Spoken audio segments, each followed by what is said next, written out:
It had been one of those suffocating weeks, the kind where your thoughts sprint faster than your body ever could.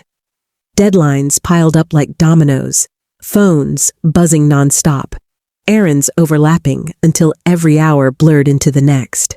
By the time Friday arrived, I felt hollow, like a person running on muscle memory instead of energy. My name is Rachel, and all I wanted that night was silence. Just a brief moment where the world didn't demand anything from me. But Fridays in our home weren't ordinary. They were sacred. Movie nights. A ritual my son Ethan and I had protected fiercely ever since his father David passed away 3 years ago.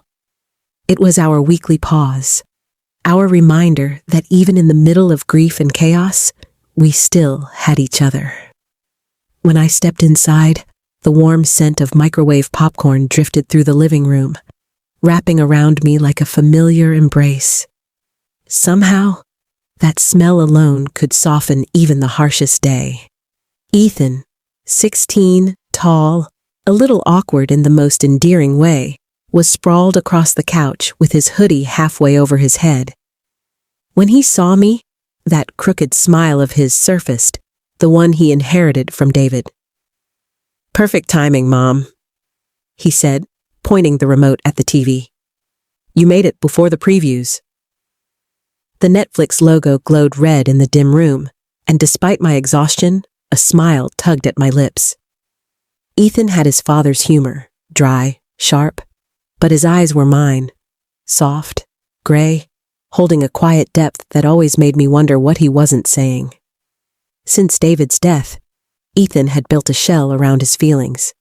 He didn't talk about his father much, but the silence between his words always carried echoes of what he couldn't voice. We chose a psychological thriller, Ethan's favorite. The kind of movie built on secrets and shadows, where every twist leaves you breathless.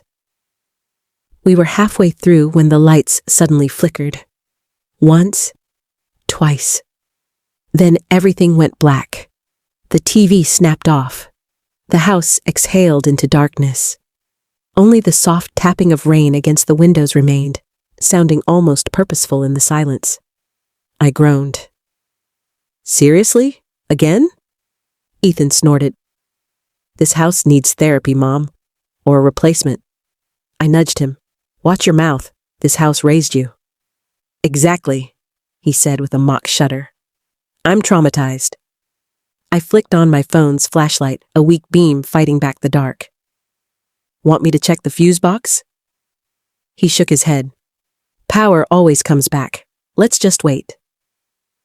So we stayed there, wrapped in blankets, surrounded by shifting shadows and the soft drum of rain. At first, it was comfortable, quiet, the kind of stillness you don't notice until you realize how rare it is. But as minutes stretched, something changed. Ethan's voice, usually playful during movie nights, drifted into something softer, more fragile. He talked about school, his friends, the math teacher he was convinced hated him. But then, his words slowed, the humor fading. He hesitated. Then he said what he rarely dared to. He talked about his dad, not in the past tense, but in the ache of absence. About how strange it felt not having him there for the milestones creeping closer. Graduation, driving lessons, fixing that old lawnmower that used to roar every Saturday morning.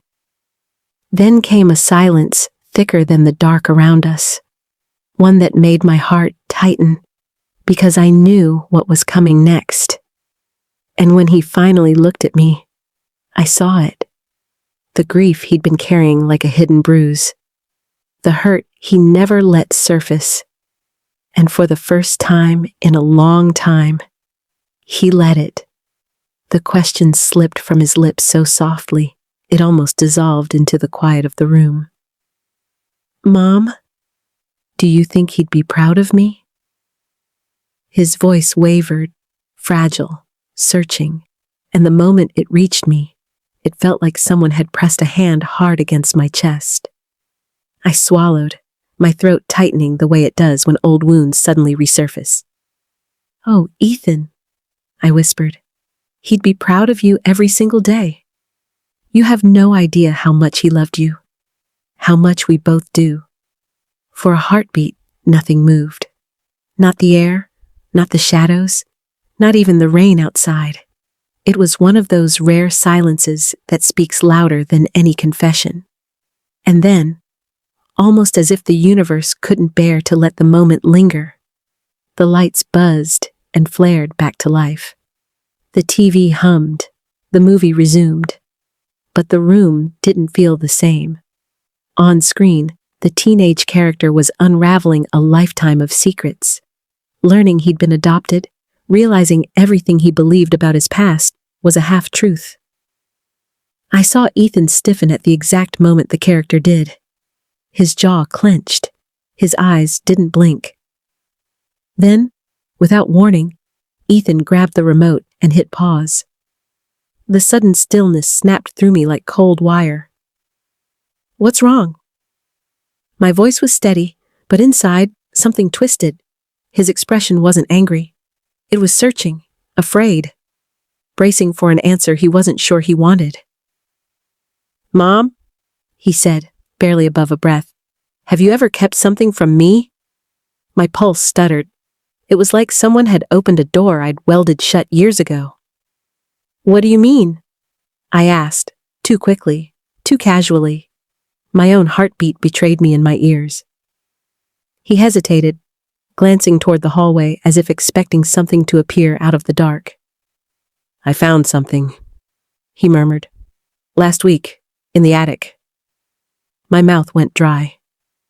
"What did you find?" His gaze didn't waver this time. "Old letters, from someone named Michael. They were written to you, and they talked about a baby."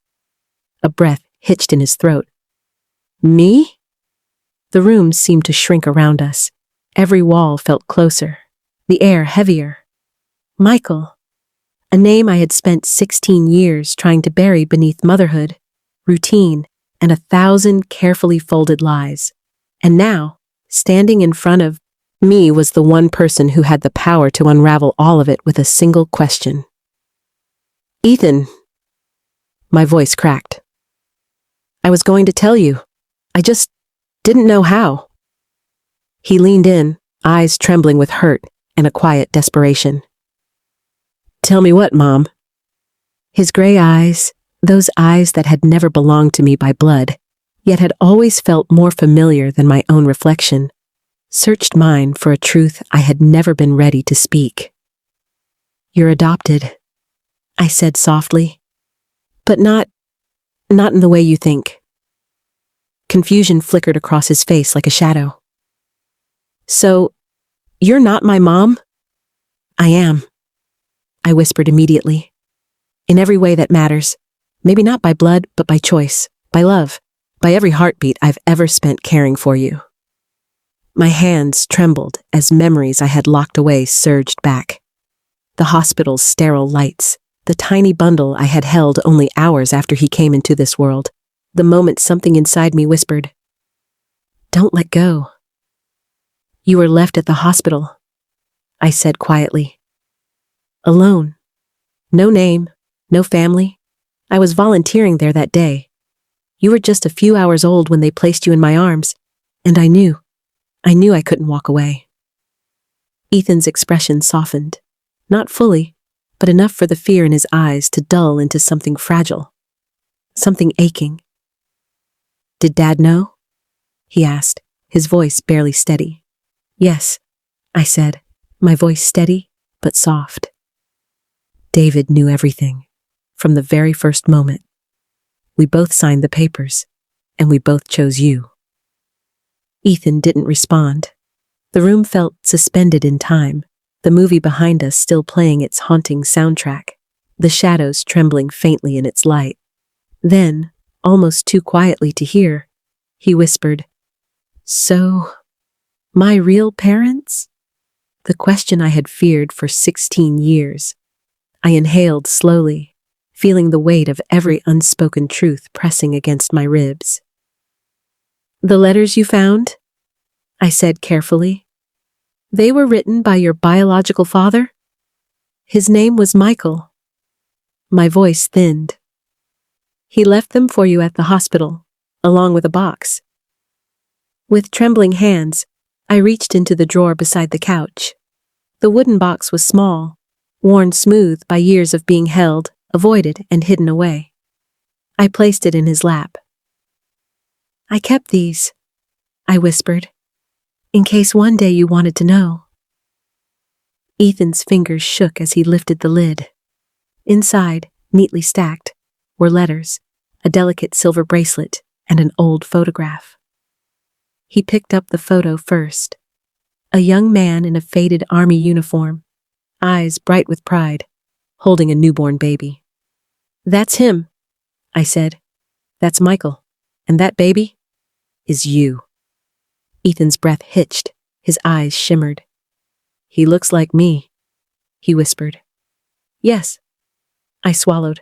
But Ethan, he didn't leave you because he wanted to. I paused, the kind of pause that feels like the world itself is holding its breath. He died a week later. He was only 22. No family left. No one to take you. I touched his arm gently. But before he passed, he wrote you those letters. He hoped someone kind would find you. That was all it took. Ethan's tears fell, silent but raw. I didn't wait, just opened my arms and pulled him close. For the first time in years, he didn't hold anything back. He clung to me, not as a teenager trying to be strong, but as the same little boy who once crawled into my bed after nightmares. Time blurred. The rain softened. The movie ended without either of us noticing. Later that night, a soft knock came at my door. Ethan stood there clutching the wooden box. Mom, he said, his voice gentle, almost hopeful. Can we read them together? My heart tightened in the warmest way. Of course, I said, patting the bed beside me. We sat cross-legged under soft lamplight, surrounded by pillows and half-finished popcorn. We unfolded letters that were older than Ethan's entire life. Letters full of a young soldier's fears, hopes, and dreams for a child he never got to raise. Some notes were painfully short. Others carried entire worlds between the lines. In one, Michael had written, "If someone finds my boy, please tell him I loved him more than my own breath. I pray he grows up kind, and that he laughs like his mother." Ethan's voice cracked. My real mom? Did you know her? I hesitated, then shook my head. She didn't make it through childbirth, I said softly. I never met her, but from what Michael wrote, she sounded brave. Dawn crept gently across the curtains as Ethan folded the last letter and returned it to the box. His eyes were red, but glowing with something new, something steadier. Thank you, he whispered, for choosing me. Tears blurred my sight. No, sweetheart, I whispered, cupping his cheek. Thank you for making me a mother. The next morning, we packed a small bag and drove out of town. One of Michael's letters mentioned a small cemetery near his childhood home. The roads were silent, lined with orange leaves and cold morning air. Ethan chose a single white lily. When we found the grave, simple, quiet, almost overlooked, he knelt and placed the flower gently against the stone. Michael Thompson. He lived with love. He left with hope. After a long silence, Ethan looked up. Do you think he knows? I smiled. I think he always did. That evening, back home, I was picking up blankets when Ethan spoke again. Mom, he called softly. Same time next Friday? I turned, and his small, hopeful grin was all the answer I needed. Movie night, I said. He nodded, but we both knew something unspoken.